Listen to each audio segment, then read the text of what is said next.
Weijia Jiang is tracking the latest on this big story for us from the White House and joins us now. Good morning to you, Weijia.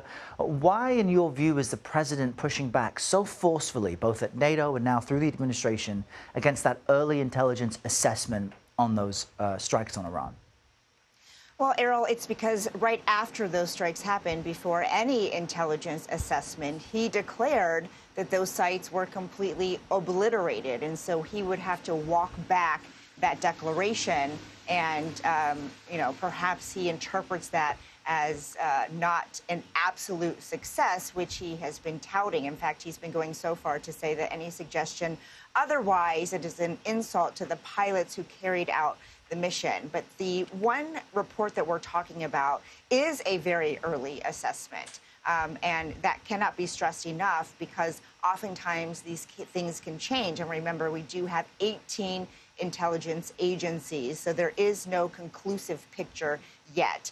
It is notable that after the president expressed so much frustration about this particular one, which, by the way, is from the Defense Department's intelligence, the CIA director, as well as the director of national intelligence, Tulsi Gabbard, who oversees all of these agencies, issued new statements to say they have new intelligence. You can see here that the CIA says that the nuclear program has been severely damaged by the recent targeted strikes. Tulsi Gabbard issued a statement that claimed Iran's nuclear facilities have been destroyed. So those two aren't exactly the same, but they do help bolster the president's point, which is, of course, that these essentially took out Iran's nuclear capabilities. All right, Weijia Jiang with that top headline for us from the White House. Thank you, Weijia. And we are fewer than 30 minutes away from this conference. CBS News is there inside the briefing room, and we've got a team of reporters standing by to provide context and, kind of digest the answers as they're provided to the key questions. So stay with us throughout the morning. Now we want to turn to the fragile ceasefire between Israel and Iran. This morning, Iran's supreme leader delivered a televised address in his first video message since the implementation of the ceasefire. CBS News foreign correspondent Imtiaz Tyab brings us more from inside Tehran. Well, after days of silence, Iran's supreme leader, the Ayatollah Ali Khamenei, congratulated his country's, quote, victory over Israel. But after nearly 2 weeks of intense fighting, Iran's airspace had been closed and over 600 people had been killed.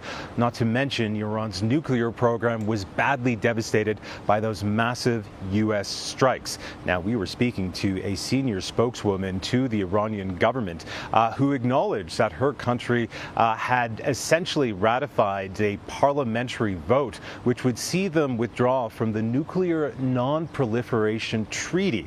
But she stressed this was only a suspension and not a complete withdrawal, signaling hope that Iran and indeed the rest of the world, as well as the U.S., could find some path forward for Iran to pursue a domestic nuclear program.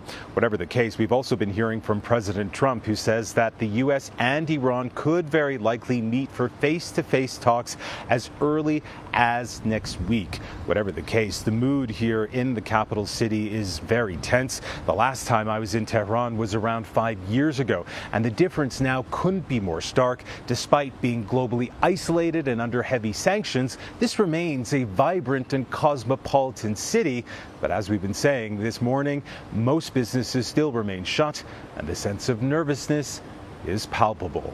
Imtiaz Tyab, CBS News, Tehran. Yes, thank you.